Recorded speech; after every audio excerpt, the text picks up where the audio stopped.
so I can remind myself this is why we wait for these levels to be touched completely as opposed to prematurely jumping. Yeah.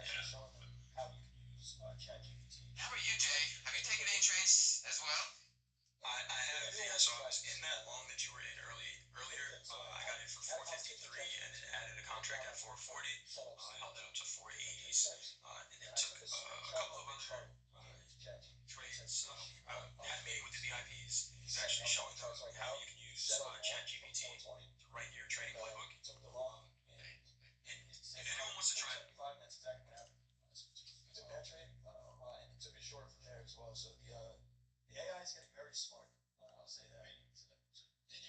How did the AI know? Did you take a picture of the chart? And analyze the photo?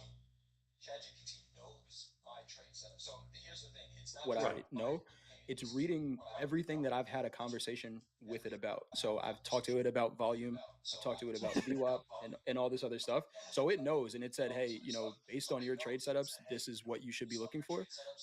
So if Wow. anyone wants to try that, yeah, That is a great idea. That is really it's Okay. cool. Well, pretty cool. I Again, mean, go ahead, Dakota. gotta do something with your VIP team. I see the leaderboard. We need to do a recount of the data. We've been talking about that, but Recount the with data. with this newfound information, I think we might see some lunatics on top very soon. So Jesse, you're in this short. How do you manage this trade? I think you got in from Well, somewhere in let's the be clear. mid I'm not 35s. really in the short, right? This is one Okay, where I kind of know it's going to lose. I'm just putting it on my practice account so I can remind myself got you. why I don't want to take this. Does that make sense? Yes. Yeah, 100%. It's kind of one of those things where I can look at my practice account at the end of the week when I take my setups that aren't fully there, and then I can look at it more. It's almost like a journal to show me, yeah, when you don't wait for your trades, this is how bad you do on your practice account. So like this one just lost here, for example, and that's good. Like I said, I thought the candle size was too large. You can see down here on the ATR, this was a massive candle, and it just kind of like seduces you thinking, oh, we're going short here. We have a huge rejection. But typically rejections come on average size candles, not massive candles like that. Makes sense. So are you locked out of your funded account right now, just from I'm profit locked out of or? two of them. One of them I got fresh for a good setup. Okay, so do you trade them differently? What's your thought process behind that? Not really. No, just depending on my drawdown determines what my max. Sorry if you can hear those alerts. I got to turn that down. Um, what my drawdown is determines what my maximum risk is per day, right? So I don't really trade them differently per se. I just have kind of different risk management for each one, and it's not a huge difference. Okay, that makes sense. Now this market is Just gaining going. momentum Yeah, alongside. that is. I've Dakota, do you been think there's opportunity to get in here long? Coach Jay. I said there's opportunity down there at the 420s, and now it's gone. And now it's, hey, you know what? This is probably the only valid trade I've seen since this morning. This is even a better trade this morning, and we're 25 points past it. Um, it's still taking me a little bit to get used to this volatility. Uh, Usually that's like a 90 or 100 point move. Order This filled. is 2025. Another question for you, Jesse. Now that we have you, why do you trade? I was curious. I was I don't know. wondering that you don't know why you trade. What's the Well, passion that you have for trading? the Why? the the vision I got from it, I guess, like just knowing I could be the vision of me being at home. Well, actually, let me kind of preface this with my woodworking business, and I mentioned this last time I was on here, but I don't know if you guys heard this. One of my clients, wealthy guy. Every time I went to do work at his house, he was hanging out, smiling, having a good time, hanging out with his little kids, chatting with me, just always in a good attitude. And so I learned what he does. He does leaps with options. Uh, I befriended him. We started creating these automated trading bots on the futures market and stuff like that. And it kind of seeing him was an inspiration to me because growing up on a farm, my dad's always working. When he is home, it's at nighttime, and it was a huge struggle. So the vision that I got, thinking, wow, when I have kids, I could be hanging out at the house, making money, just pressing some buttons, taking care of them, building, you know, a life for Order my filled. wife, for my family. That the bigger vision is what got me here, and then all the things that I'm learning from trading about myself, meaning kind of my flaws, my strengths, has really progressed me to right now. I don't care so much about the money. It's more about the person that I'm becoming more patient, more disciplined, more focused, and that's going into all areas of my life. But the ultimate reason for trading initially was for the money and for the lifestyle. Interesting. It's you really have to be passionate about this, right? Where Mhm. if you tell yourself, well, you've been trading for 4 years, right? Yep. And if you say you're going to be trading for another 4 years, and uh, yeah, you really have to have. I'm trying to think of how to say this. Is if you're to tell a new trader who's brand new to trading and tell them it's going to take you 4 years till you see profit. Do you think Hmm. that 4 years ago, if somebody told you that, you would still be into trading? Um, It's a good question. that's a great question. That's hard to say. So the way I look at it from just my journey with weightlifting is the time's going to pass anyways, so you might as well do it if you're interested in it. Meaning like you're not gonna wake up a month down the road and you're gonna be jacked. Like it's gonna take a lot of time. So that kind of got ingrained in me anyways. Now granted, I will say I did think I'd be a millionaire by now. Within the first few months, I thought I'd be like, oh, this guy's taking me under his wing. Like we're good. Like honey, let's get another car. Let's take get another mortgage. Uh, so 4 years, if I'd like to think yes, I'd like to think that I understood it would take this long. But yeah, that's as time starts going in the 4 years this June. It's kind of a hard pill to swallow, knowing I still haven't gotten a payout. I still haven't been able to execute the way I wanted to. But seeing those weekly, monthly, small changes is what motivates me. Seeing now that I'm more patient with woodworking, now that I'm learned to be more Really? patient with trading, is a huge reward in and of itself. You know, being able to control, you know, going on tilt is a huge reward in and of itself. You know, the money's awesome once you get it, but becoming a better person from the actual process, I think, is the ultimate reward. That's interesting, man. I could probably think of quite a bit of aspects. I'm sure you can too, right, Jay? Where trading has affected other aspects of your life, where it's like, yeah, I For learned more sure. about myself in trading than Oh I've yeah, ever done in 100%. therapy or something. Yep. Yeah, Yeah. If you're not making any money, you're still gaining something from it because you are definitely learning about yourself through this entire mhm, process. yep, 100%. 100%, 100%. And then you think of it Jesse, from a college university level, right? 2 years to get a associates, 4 years to get a bachelor's, you know, six and beyond to get a master's and doctorates and all that stuff. It's like if this was so easy, so many people would be doing it.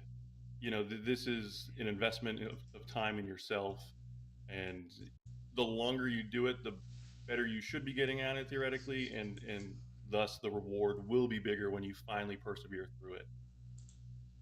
Yeah. sure. So what do you think it is for you? And we're seeing the markets kind of sell off a little bit here.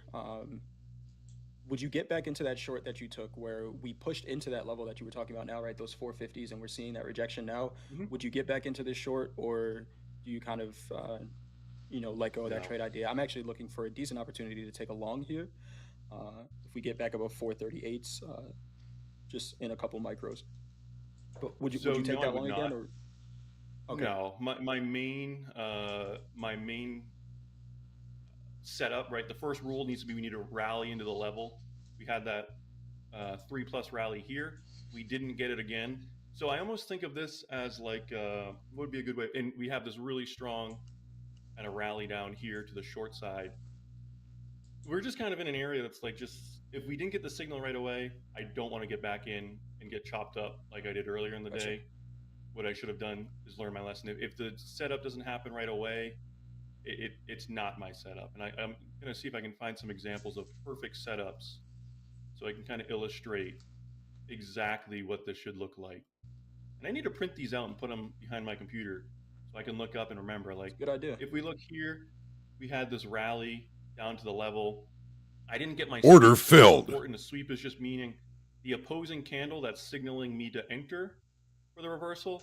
It just has to have a lower wick than everything else in this area, right? And you can see here, we pushed down, we consolidated, we made a lower low. On the MACD, we made a higher low. The signal candle swept. Let me delete these. It might be easier for some viewers to see.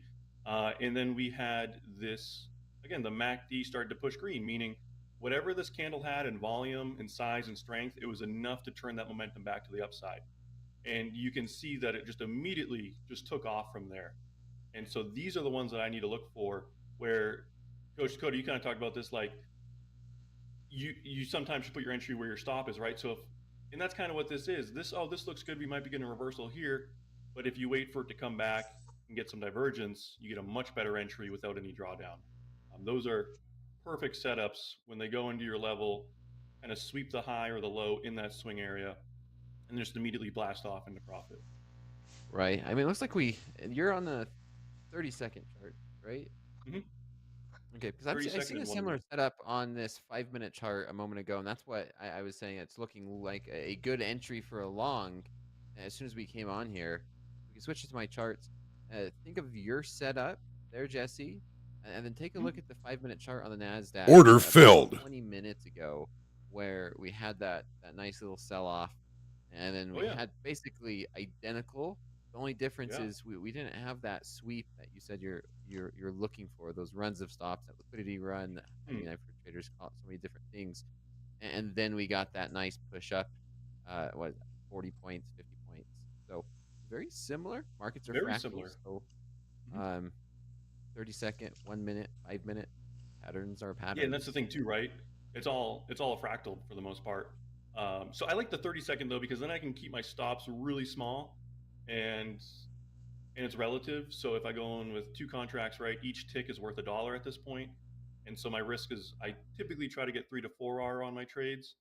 So if I'm risking $30, I'm getting 120. So the risk reward can really go in your favor quickly. And even if you do lose a few, you'd have to lose, 20, 30 trades in a row to lose your account.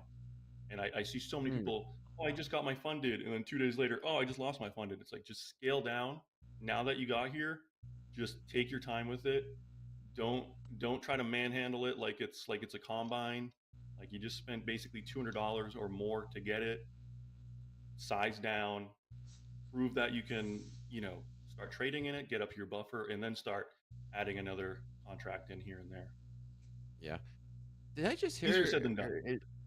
The chat saying you used to drive a semi truck? I used to do everything. Yeah, I used to be a private investigator. I used to drive an 18-wheeler. I grew up on a farm, worked in a butchery. Yeah, I used to drive an 18-wheeler. So you've done a little bit of both, a little bit of everything. And do you feel like all of that experience has helped your trading out at all? Well, to some degree. If anything, what I would say is, with every job that I've had, I always try to think, what do I like with this job?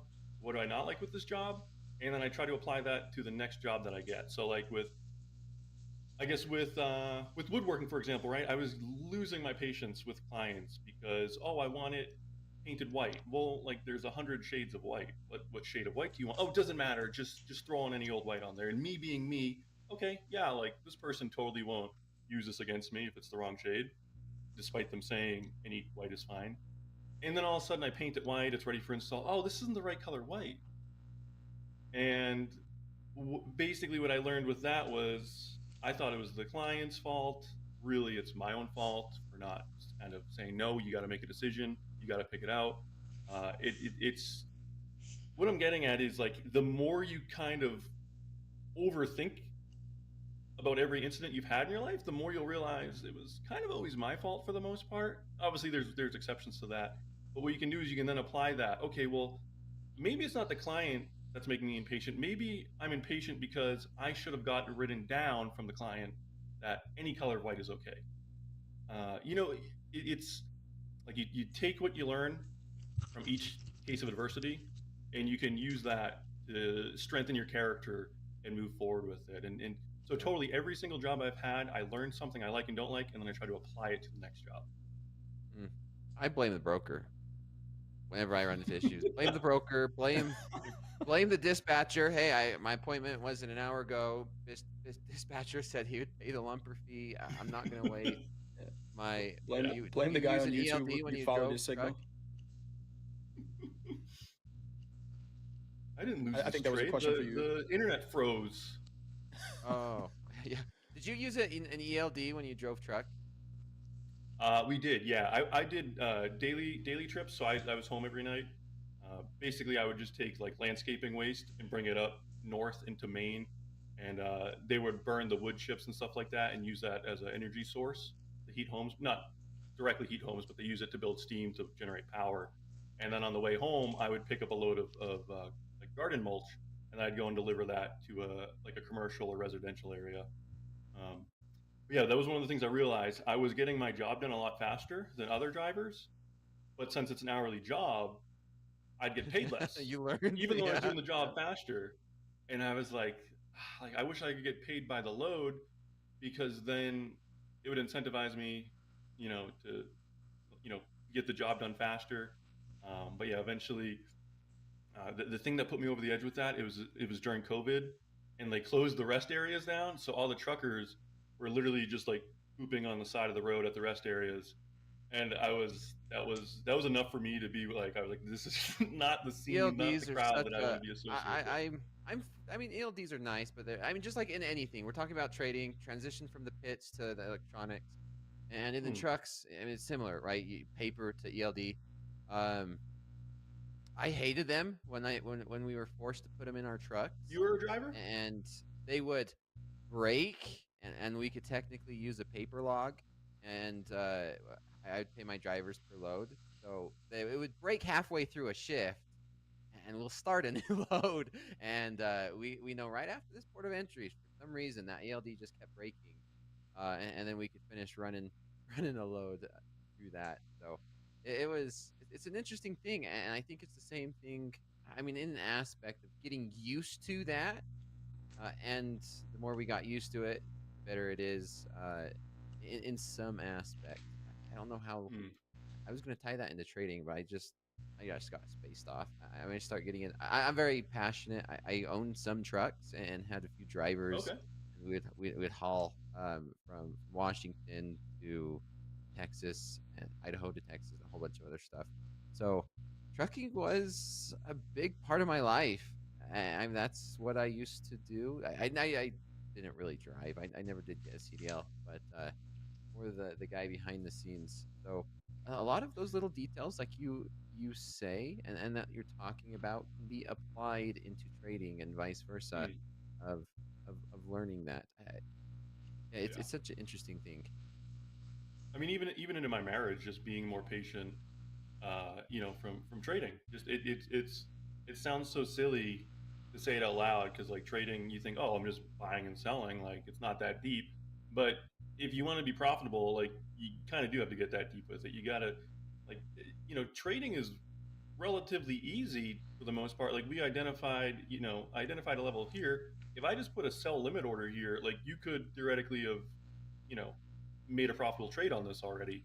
But the hard part is psyching yourself out, thinking, oh, two candles closed above it. You could be in this trade, no, two candles closed above it. This doesn't look good. I'm going to get out. You close the trade in a loss, and then immediately goes in your favor.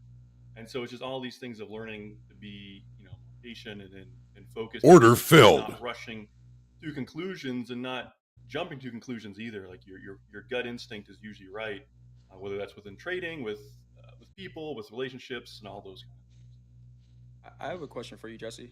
Kind of back to what you just said. You could place a trade here and it goes there. You mentioned earlier that you had not taken a payout yet, which again, props to you for even coming on, talking about your experience. Some traders are going to say, "Oh, how is he even experienced enough to talk about this?" You've been trading for 4 years now, so you're more than experienced to do so. For you, what would you say is the next thing that needs to happen in order for you to take a payout? Okay, perfect. Yeah. I think the easy answer, and this is why I got TradingView up here with alerts, is just being patient and waiting for them to get to my level. So what would happen before is I would see something. Let me see. I found an example earlier, right here. I marked it out. Right. So we're beyond this level here. my trade setup is invalidated, right? We're beyond the level. I don't want anything to do with it. But I see this. I'm like, well, we got a rally. We have a sweep here, and it's a green candle. It's green on the MACD. There's no divergence on either time frame here. Why don't we just jump in and do that? And every time I would do that, I would lose. And so now what I've realized is that I just need to be patient. And I learned that lesson just the other day with woodworking. If you just follow your and Dakota says all the time, process over profit. You follow your process, and then profits will come. If you chase profits, your process is going to go out the window. Everything needs to be. So when I got into entrepreneurship, I thought, oh, this lifestyle is sweet because there's not much structure to it, right? You can just do whatever as long as you get the job done. But there is structure. You do have to follow a process. You can't really just kind of freeball on it and just do whatever. You really have to follow a process. So for me, the next thing is just, like I said, price comes to my key level, immediately rejects. Those are the only setups I'm taking. And that's why when it doesn't do that, I do them on my practice account. And I can see at the end of the week, end of the day, good job. You would have, this loss would have been on your funded accounts, but because you followed your rules, they're on a practice account. And that in of itself is a win. Gotcha. So it's painful. Back to just, I want to ask a follow-up question to that, Jesse. With that, like you said, the question, what do you have to do to get to a payout? A lot of times, and it's not just you, I think it's all traders, right? We deal with VIPs. Dakota, you're coaching, however many traders in your VIP group. A lot of time when we ask that question, the focus goes very narrow to what can I do for the next trade, right? Even here, right? You're just like, well, hey, yeah, this is my trade setup. I just need to take this one. Once we've identified what that is, right, we know that there's a percentage of the time that the trades are going to work out and the percentage that don't work out, right? Is there something that you've considered where even in a percentage of the order filled, let's talk about if we're running a business or something like that, where loss prevention might say, hey, we're okay with losing 10% of our inventory, but we're still going to be profitable at the end of the year. Is there something where you said, hey, you know what, I'm going to zoom out because I already know what I'm looking for on a candle by candle basis, but this is how I'm going to manage the account over the course of a month or a year to then consistently, build that account, right? Trade decisions, intraday trade decisions, they're going to happen. And I think that's the base level of even thinking about getting to a payout. But then can I zoom out and think about, what I'm looking at 3 months from now, as far as how I'm going to manage that account? Does that make sense? I think so. So you're basically saying instead of focusing on the here and now, what is the bigger picture of getting not only one payout, but making that a consistent payout? For sure, right? So if my goal, let's take it off the charts for a second, right? If we're running a NBA team, right, and we sit down as owners of the team in the beginning of the season and we say we need to win, our goal is to win a championship by the end of the year. If on the first possession of the season we have a turnover and we blow up everything and we trade all of our players, right? That's not a good long-term plan, right? So a lot of times what happens is with traders, we look at one individual trade and it has this huge effect. But if the grand scheme is to win a championship at the end of the season, we just have to understand that that's part of the percentage of times things aren't going to work out in our favor. And then if I zoom out, where does that fit in the overall plan? Okay, I got you. So that is something I actually struggle with because what I was going to show you was with the automated strategies, it's easy to backtest your data because you can press a few buttons and all of a sudden you see months of trades and you can analyze them. Okay, they did good at these times on these days, whatever. Now with this, I have a bad habit of curve fitting data from day to day. So for example, today, right? If I see, okay, well, this was only a 2 candle rally. It did sweep the high. This looks like a good setup, right? I will then, and I try not to anymore, is I will then apply the same logic to the next day of trades. And that trade then might lose. And then I think, well, I should really just stick to 3 to 5 candle rallies. And then I'll take those, and one of them might lose. Gotcha. And then I flip back and forth. So for that, I'm glad you brought that up. Yeah, that is something where it's like, perfect example, like you said, like if you commit a turnover, do you just throw the game plan out? Like you got another 58 minutes of game to play. You can't just base it off of one trade. So yeah, 100%. I think that's one of those things where I'm getting better at being patient within a single trade, but now I have to Okay. start building patience and trusting that the process is going to work over time. days, weeks, months, and so forth. Yeah, 100%. Good stuff, man. Good stuff. Dakota, we getting into a long here? We're back down towards that 30-minute these level. we're heading right. I'm having, I don't know, man. These markets. How do you make sense of these markets? I can't even get the I words agree with out how bad this market is right now. Yeah, it's tough to trade this. I think Jack said it earlier. He was like, anybody who might be trading this is rolling dice behind 7-Eleven. Yeah. So I'm gonna go ahead and I'm gonna lock myself out. Ooh, good choice. Good choice. I mean, it is already late in the day. Yeah. Yeah, I said that maybe there's a chance for another trade, which there was. There was an opportunity, right as we were coming on air this segment. We got that nice consolidation breakout to the long side, maybe for 20 points. But no, we're fighting for we got breadcrumbs. It feels like right now, right? For sure. Pennies. So one of the things I also wanted to mention was getting these 3 XFAs. I was using a different strategy. So the strategy I was using, I was looking at 15-minute charts, and I was looking for high volume rejections at these prior day value areas. And I was also using a VWAP strategy on the ES, where I would anchor the VWAP to the prior day New York Open, which for some reason works exceptionally well. Price will hone in on that like a heat-seeking missile, tag it, and then reverse oftentimes. But the frustrating part was I got to my XFAs, and then the man behind the curtain realized that he let me win too much, and he started switching the way the market moves. So what I would do is, like, I'm on the 15-minute chart here. I don't think I'm on your guys' screens, but basically I was looking for high volume rejections at these value areas, and I got an XFA doing that. It was going really well for a week or two afterwards, and then it just stopped working. And so I had to completely pivot and create a new strategy. And I think that's something that a lot of people need to digest too, is your strategy's not going to work forever. Maybe it will, right? But oftentimes market conditions do change enough where, the volatility might increase and you might start getting wicked out more often. Volatility may not be going necessarily in your favor, and you might just be falling short of your profit targets. But you need to position adequately so that if you do lose 10 trades in a row, you don't lose your account. And you're like, well, that kind of sucks because now my profit's going to be that much smaller. Yeah, but kind of like what Coach Jay was just asking, but a month from now, you're still going to have your XFA. And a month from now, you're going to be in profit, you're going to have a buffer, and you're not going to be starting over with the combine and, having to repeat that process. So it sucked because I was like, man, I had 3 straight weeks of winning on my XFA.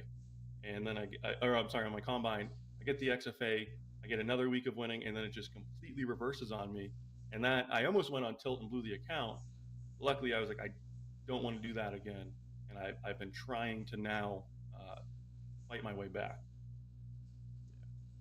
It's a lot easier to just size down, adjust, make those adjustments, and start from there rather than blow an account and then be forced to.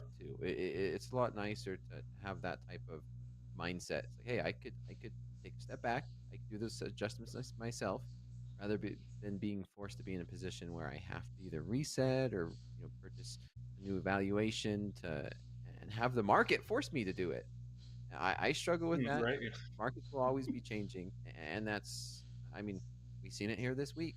We're going to continue to see it.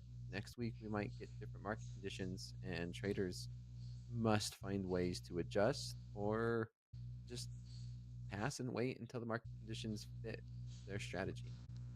Well, this is very tempting here. And again, this is you're not getting a trade. You're sitting on your hands, and you see a tempting move. And this is one where it's, we had a rally up to a retest of this breakout point. And it swung this high here. Didn't flip the MACD on the 30 seconds. Order filled. At 425-ish right now. 425. Okay. 425. Got it. Are you looking for a rejection there to go short again? I'm not going to take it because I'm going to follow my darn rules, especially on live TV. For sure. I think my grandmother. So shout out to Grammy if you're watching this. There Mom, you go. You too. Break it. Thanks for watching. I'm not going to break my rules in front of Grammy and Mom, right? Like, not happening. I'm trying to get that lake house on Winnipesaukee. We're not We're not There messing we go. around. So hopefully it doesn't Yeah. just drop right now to this lower value area, because then I'd be like, well, I Should have should've taken gone. it. But yeah, Uh-huh. but My I trading try mentor not used to to do say all that. the time, if you think about all of the trades that you didn't make for the day, you would drive yourself crazy.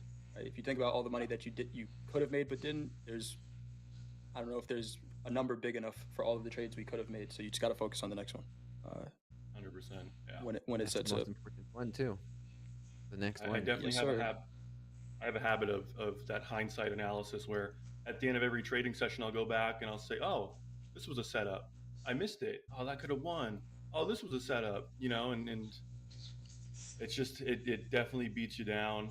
It can definitely help you though. It can help you like analyze kind of, again, your weakness. Oh, this is why I should use alerts, because when price gets there, I was distracted, but if I had an alert on there, it would have, you know, give me a heads up to take notice. Correct. There's healthy ways to go about it. I mean, as you're developing, as you're building a process, building a strategy, learning how to trade, there's a healthy way to go about it. But once you have that process like in place, and you're a trader and you're starting to see some consistency, then doing it very Order frequently filled. is like, what do you call it in psychology, where you continue to think about all the negative side of what could have been or what would have happened or what you did wrong, rather than looking at improving yourself.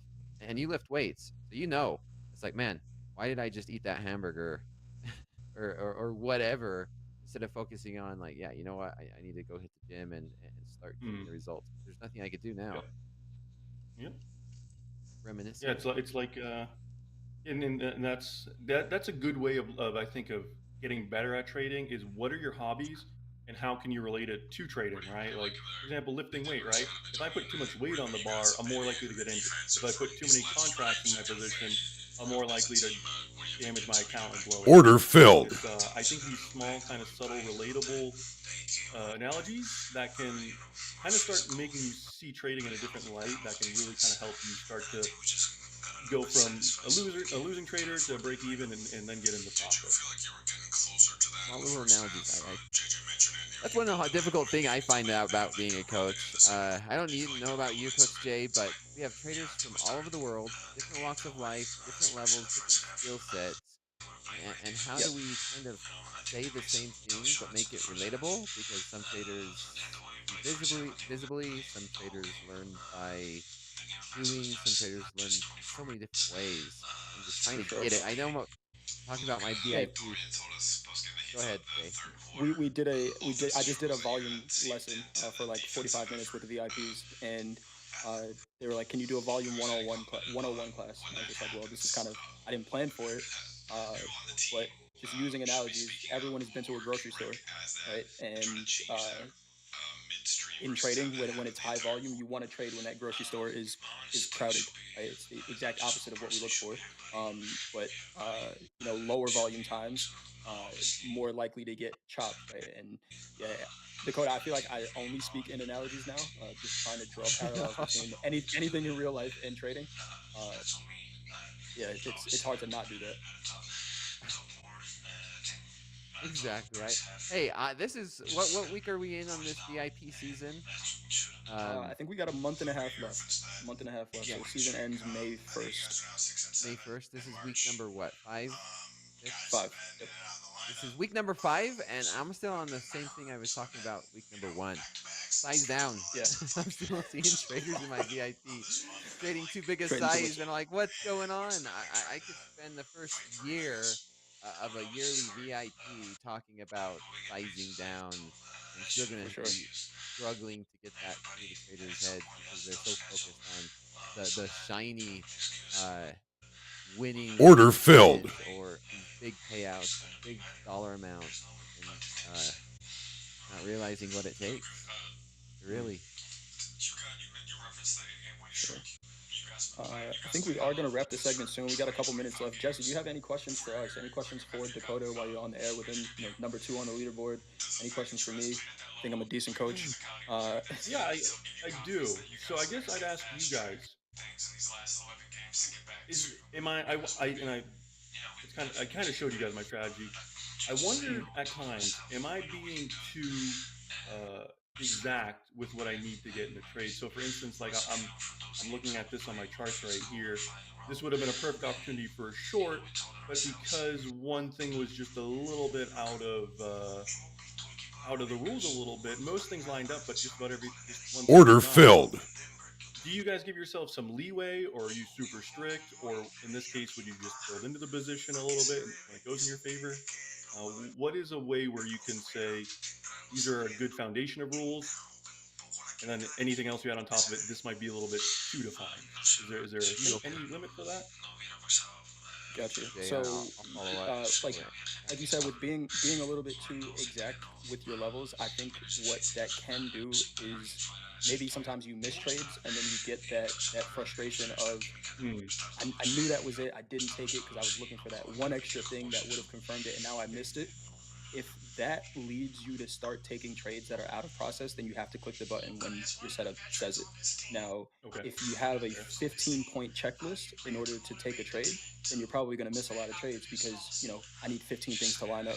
I Mm, do a session with Order Coach Wade filled. a lot, and, he says 4 points.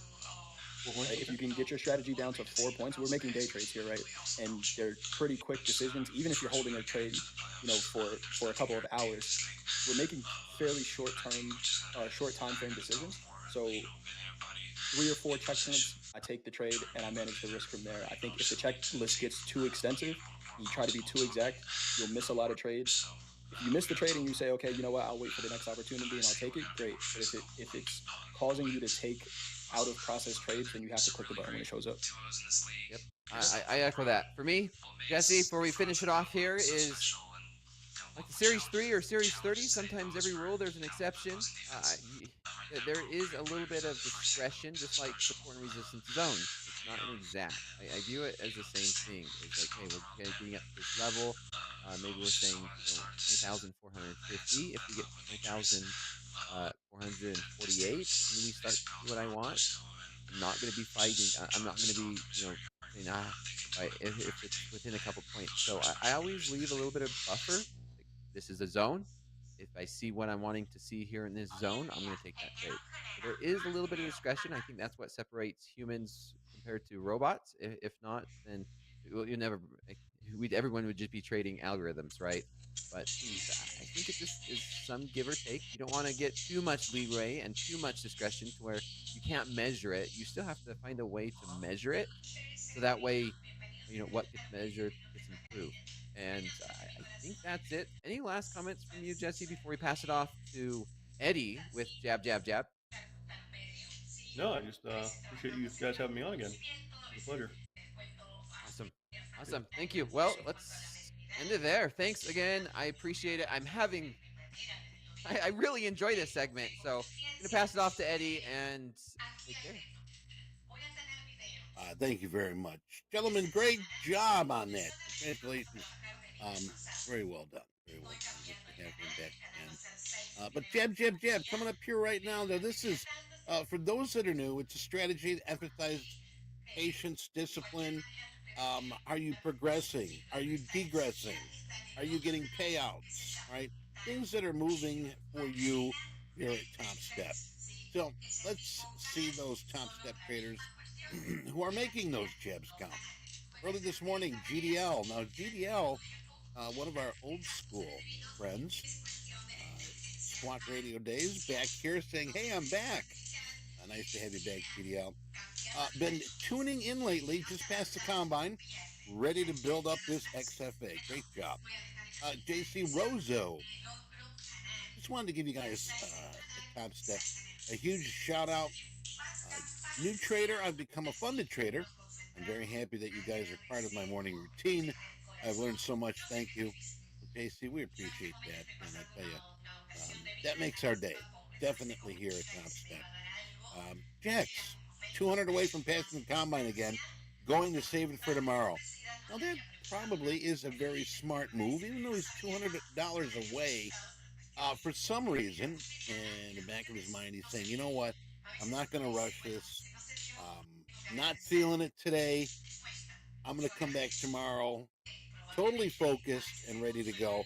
Smart move. I tell you, did some smart moves here today. Money Kong.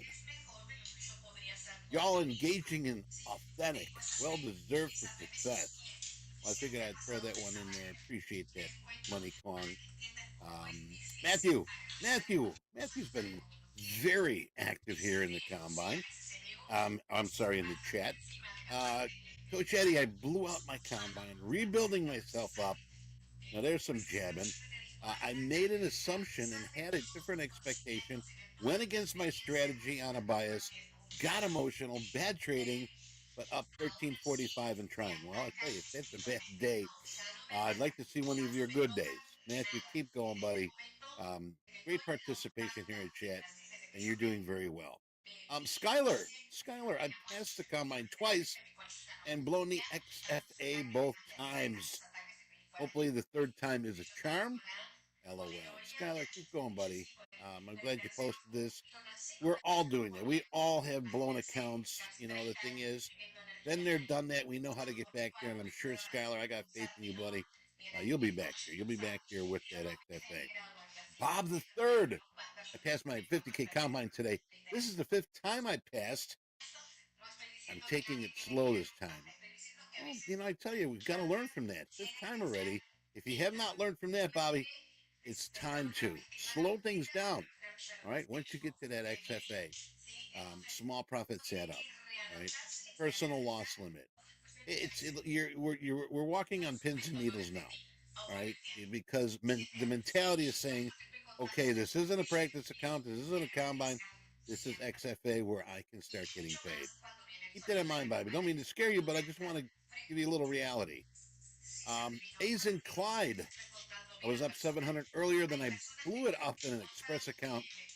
Aizen, gonna get you back here again. Keep jabbing away.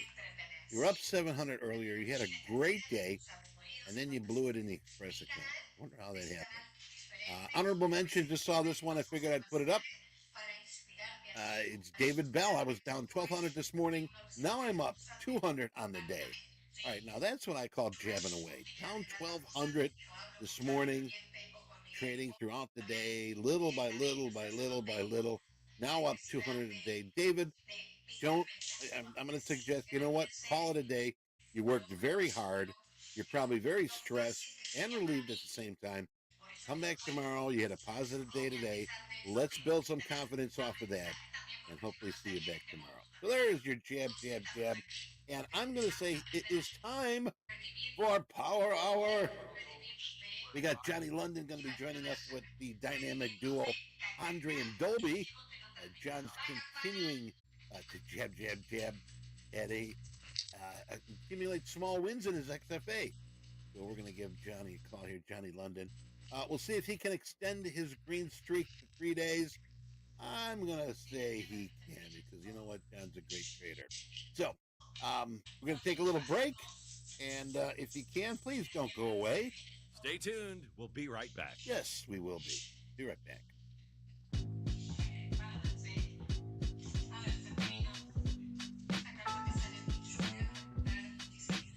Order filled.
Order filled.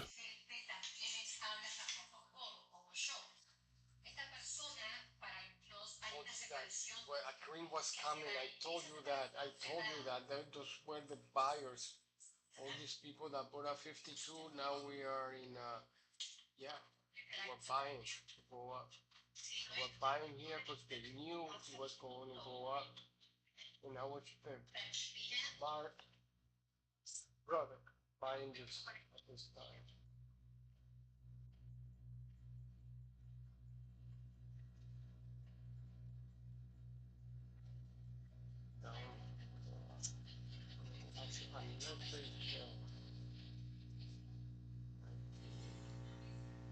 They're starting to sell.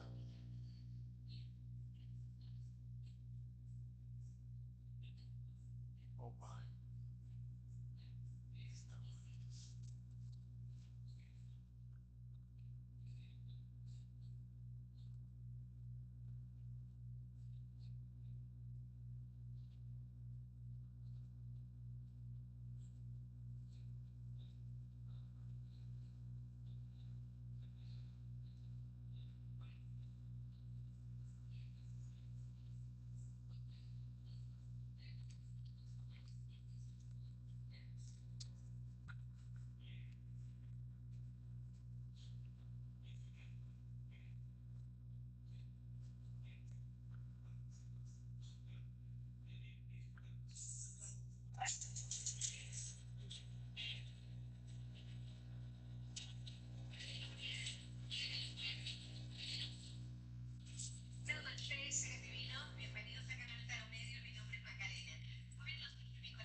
I'm sure.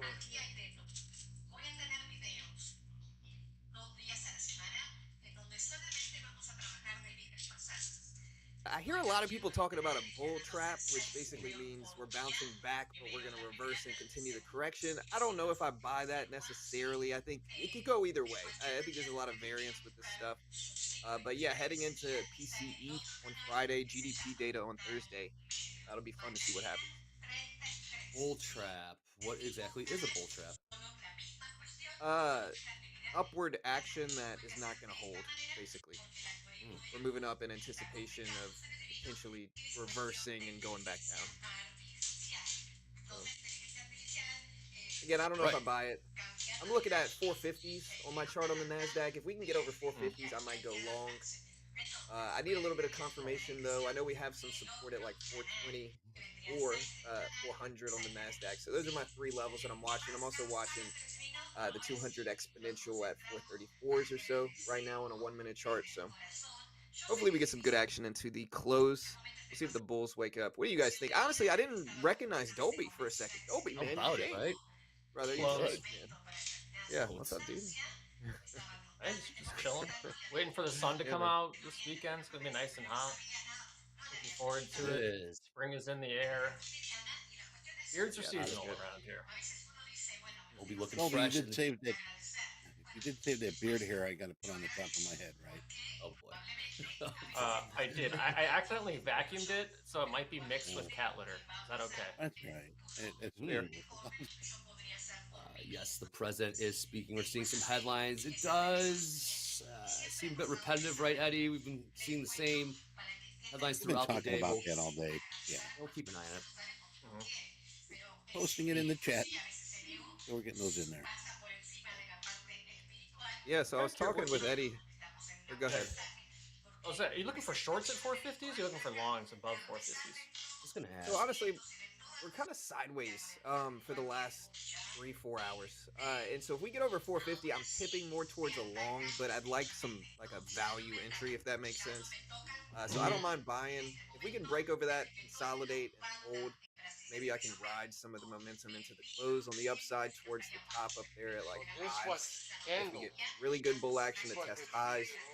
new 1 hour candle. I could also argue the other side too, where if we get up there, we might just range back down like we've been doing, but hopefully we get some good momentum leading into the closing bell. I'm just looking at that 200 exponential at like 434s, 435s, and then Yeah, we got like a series of lower highs on the 15-minute. I kind of wonder if we're gonna buck the trend right here, right now, but we're kind of at that level. If you pull the 15-minute chart, like it's right around 450s.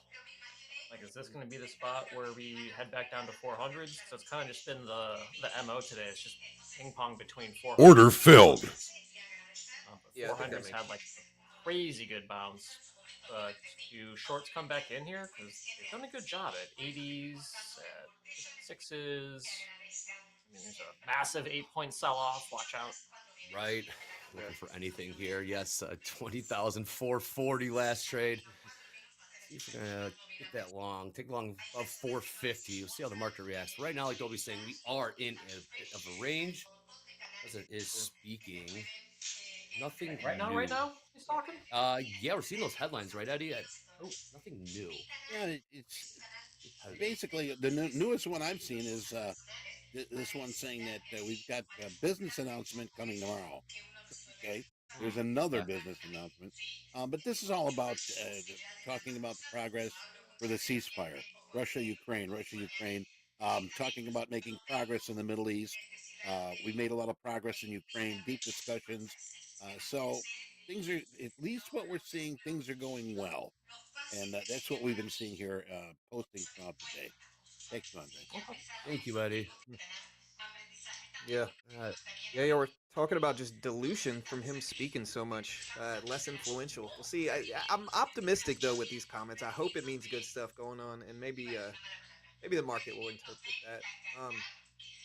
If we break under the 200 exponential at like 435 level and we kind of test 420, I'll be a little bit more interested in a short, but I just kind of have to wait for that confirmation on the NASDAQ. So we'll see. Yeah. See if we get it. It's been very, very tough today. Ooh, look at this move. It just seems like every big move just ends up getting sold off in some form or fashion. So is this the one that's going to sustain into the close? You know, what's the saying? You don't short a quiet market, quiet rally, something like that. Yeah. Quiet rally, and it's like we don't have any news. Don't. Minutes into the close. Is this the quiet rally? Right. I hope so. 452s trade in the NASDAQ. Look at the ES, 5818 beneath overnight VWAP. Quick Delta update in the ES, minus 4,000. In the NQ, minus 3,200. So nothing really there. You can see that big negative Delta in ES yesterday. Thought we had the squeeze, but never materialized. So keep an eye on that. No. Yeah, I remember that trade. We thought we had that one. Yeah, that 450 level. Wish we would have got long at 437s. That was way better. Yeah. Hindsight capital. We're in a big Dorito right now. We're in a big Dorito. Yeah, this morning I was talking about 420 with my chat this morning, and apparently that's their favorite number. And so now that level looks to be continuing to hold. Why? You know, I don't get it.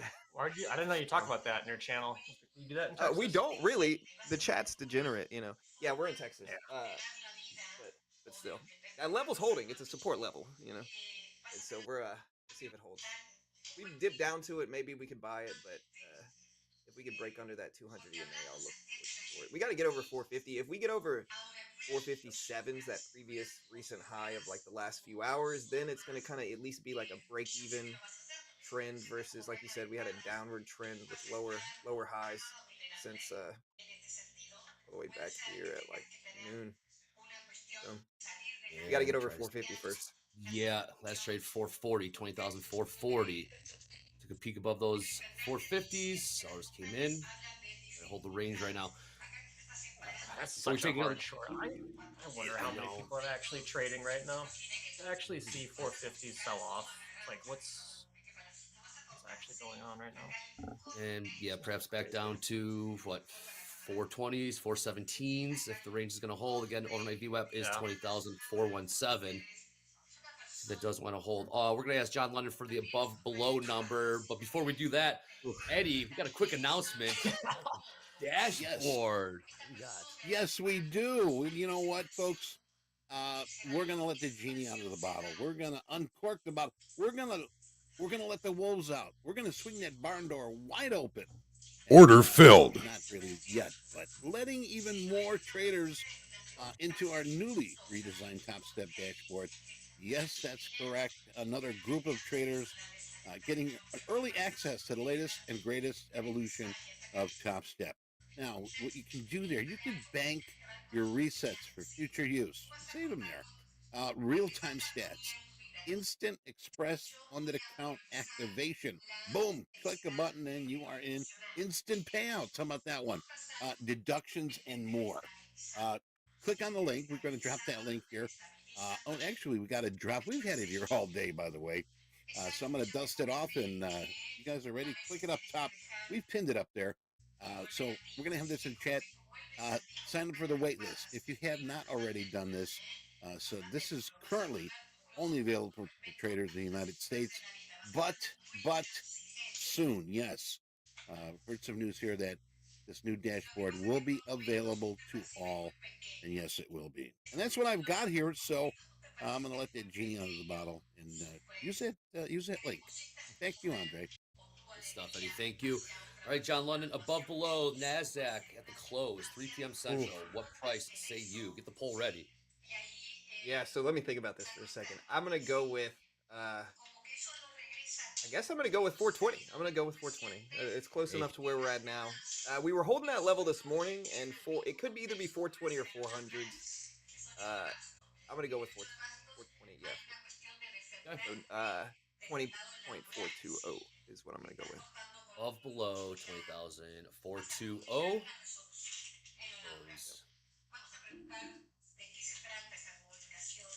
They sold at 450s. On about 20 points now. 20,433. Upper left-hand corner, see the hashtag Power Hour. Lower right-hand corner of the screen at the countdown clock. Hit us up at TopStep TV on the X. See the fast markets. We'll turn around some content for y'all closer to the bell. And we are in this range. Here's the poll. Yeah. Nice 30-minute range between like 400s and 460, give or take, let's say. Maybe that's where shorts came in. I mean, I don't know. It's very, very choppy right now. Yeah, leading in, we got like GDP data Thursday, PCE we have on Friday. Market might just be waiting for that data. Sometimes they can be slow leading into it. But it seems like very technical trading right now. That's what it feels like. Yeah, it's slow. Technical trading is like waiting for stuff. So yeah, it's just like bouncing off of like kind of big obvious levels. But I think we're so used to NQ just like breaking out all the time and having much wider ranges that maybe we're getting a little bit trigger shy on some of these. Not trigger shy because it's like nothing wrong with not taking a trade, but maybe a little bit less confidence in some of this stuff. Yeah, I might short a couple contracts here of the 200 exponential because we're right around that spot now. I just dumped in 3 micro contracts. We got a small cushion on the day. We're gonna look for 415 down here. We might add to it too, so we got a little bit of good action here, but we gotta hold down. But yeah, we might. The plan is to add up to 5 if we get some good confirmation. If we're in the green already. What price are you short from? So I just jumped in at 433. I'm shorting the 200 exponential, hoping it rejects, and then if we can get down to like 420, we might take a little bit of profit if we can add some to it in between there. That's the plan. Let's see if we get it. Very small trade. We're currently up. We're short, by the way. Yep. Nice. Risk level is I think I'm going to go with a 1-to-1 trade at 445 as a risk level. But 4-5. All right. Very short term, small trade. Until no trades for house account today, correct, Dolby? Flat all day. Not yet. Yeah. Nothing. Not even it's a good scratch. discipline. Yeah. Just just wasn't that much really getting dialed up.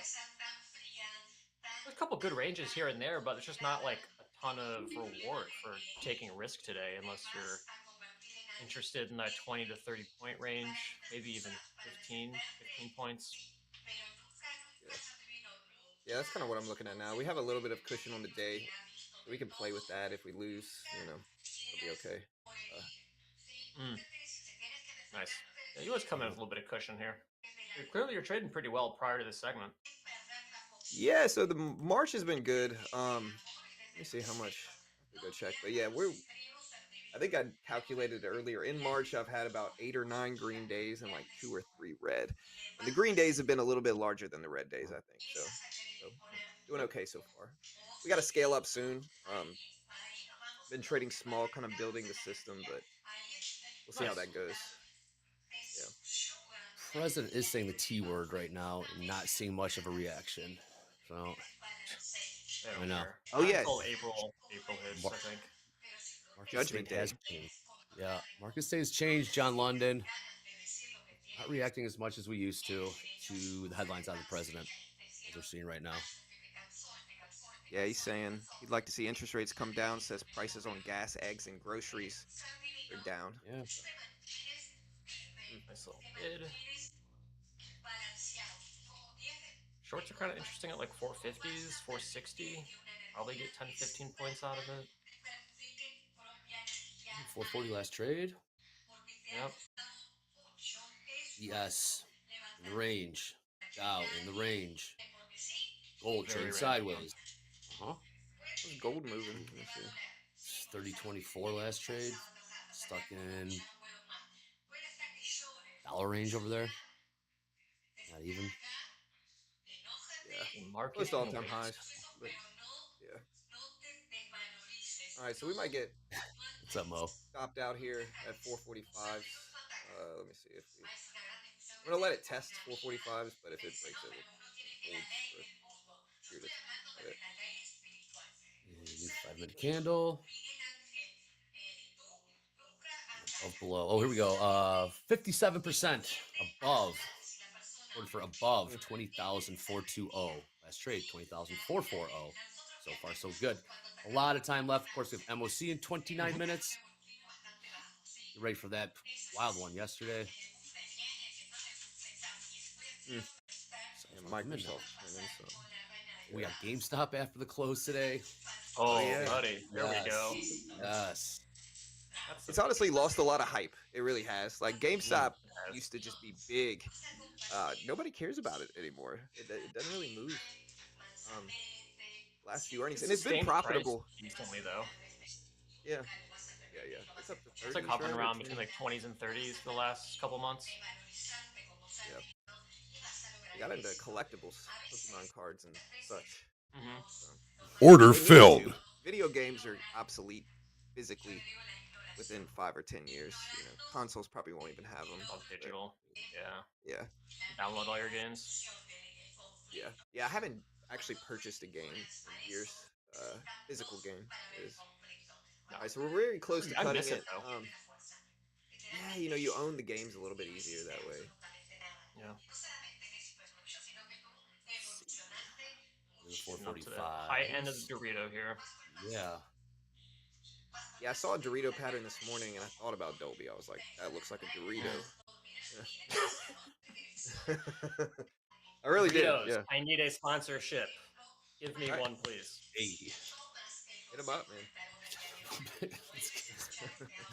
You got it, James. You got it. Might need those here.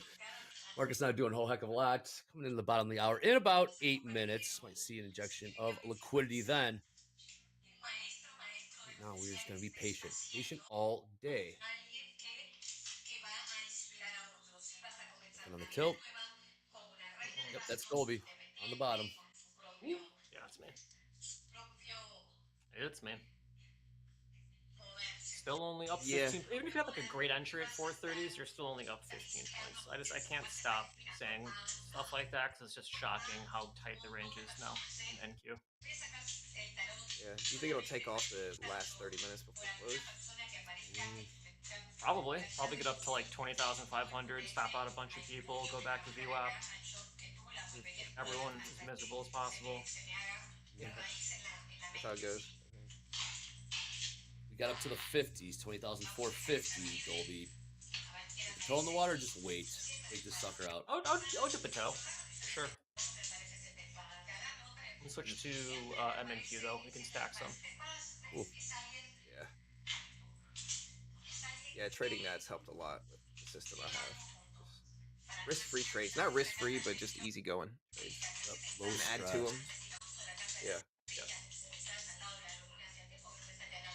Just like, what do you? No. Can we get out of some micros? Like $200? That works. Yeah. Maybe. Makes sense. Yep. And the good thing is, like, you can build up a cushion with micros, so you can make a couple hundred and then play with that cushion with regular. I'm gonna cut it here and just get out. Small loss on the day now, but it's okay. Order filled. But yeah, you can build up a small cushion. If you lose, it's not the end of the world. You know, if you win, you can scale up if you want. If if volatility treats you well. Into 20,450. Isn't there a rule, Dre? We don't short NASDAQ unless there's news. Pretty much, yeah. Is that rule still in play though? I don't know if that rule is still in play. It worked for a while. With the range, yeah. I mean, with the range, 450's hold has been. I know. It's so range bound. Yeah, there's 450. The 30-minute range is really good too. John London, you have an update on the P&L. Oh, I am down about $60, I think I lost about 85. Yeah, 85 on that trade. I was up 35 prior. So up, yeah, I'm down like $60. Managing the downside. Yep.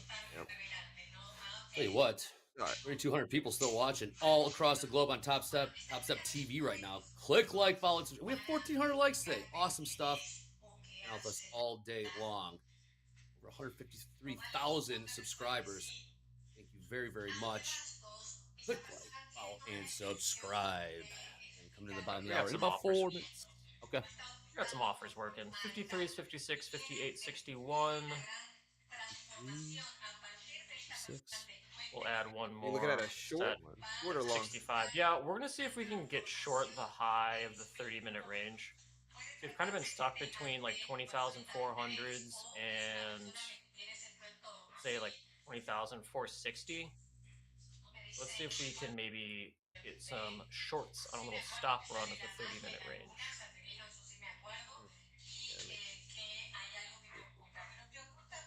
We're still under that pretty isolated level at like 460.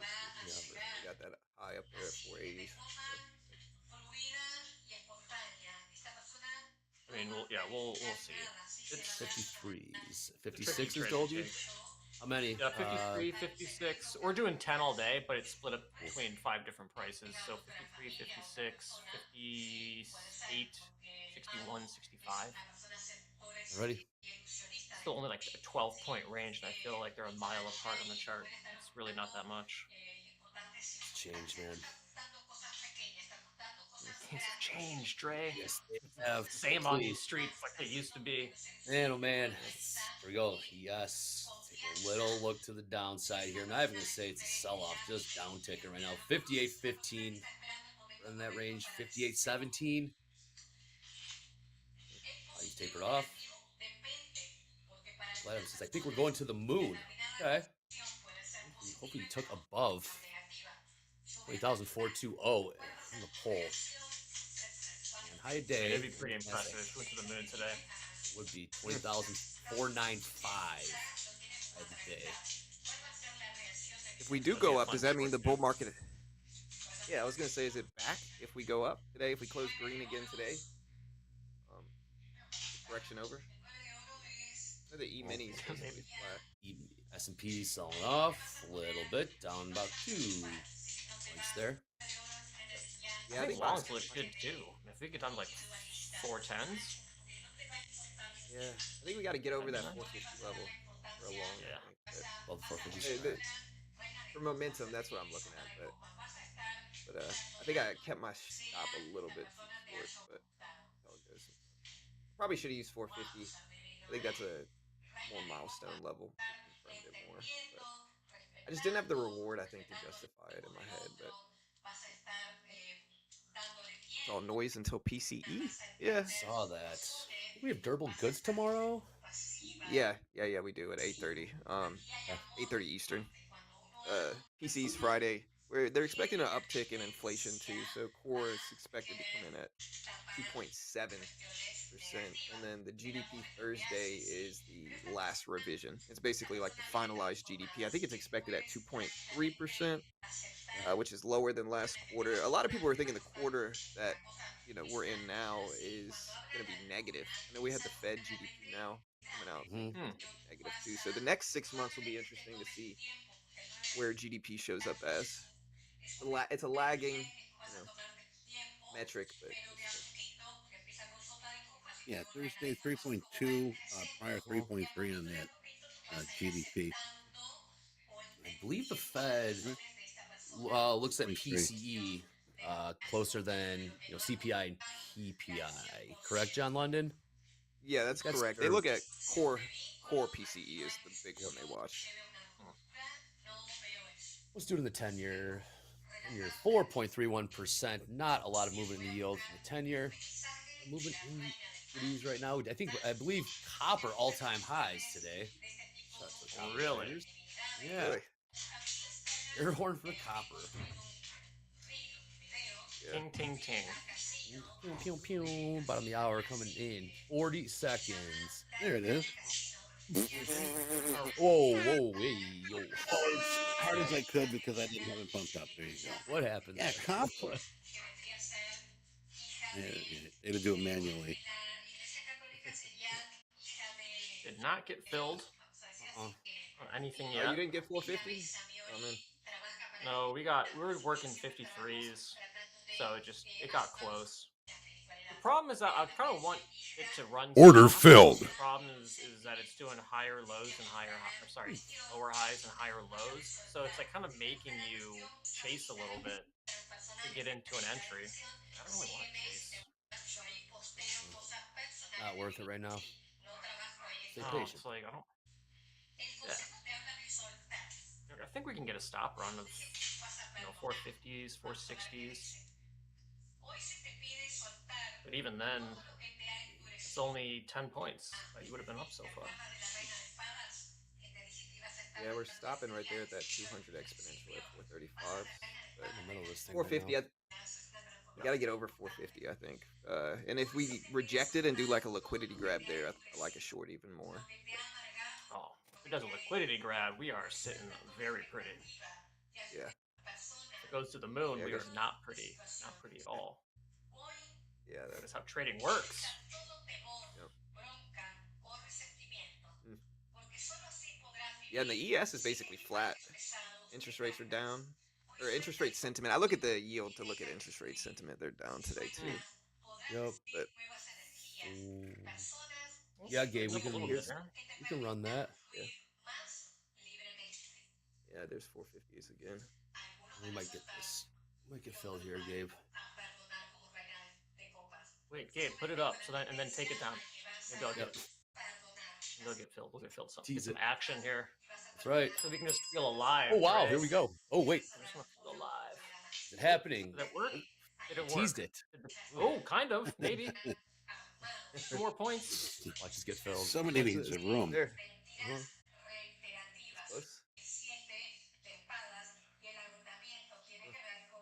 I mean, longs are definitely valid, especially if you were long at 410, but I don't think longs are. There we go. Thank you, Gabe. Many. You got 2? Okay. Short 2. Hoping for a liquidity grab for you. Reject back down underneath it. A little bit of one. I think if we can get filled on all of it, maybe we take some off at 430s and the rest off at 400 and kind of split this range in half. We got 2. We got some action, Dre. How about it? 2 micros, baby. Crazy over here. It's wild, man. There's a couple bids here in the MQ, the minis. Got a 50 lot down at 4,449. Another 50 lot at 448. Yeah, so Dolby, I think the question is, if you lose on this trade, do you grow with the beard back? That's the real question, I think. Oh man, superstitious. Oh man. Good news is All traders are superstitious, right? 100%. Oh yeah, this beard grows pretty quick. Oh, you're a fast grower. Mine, dude, it took me like yes. 30. I was 30 before I could grow a beard.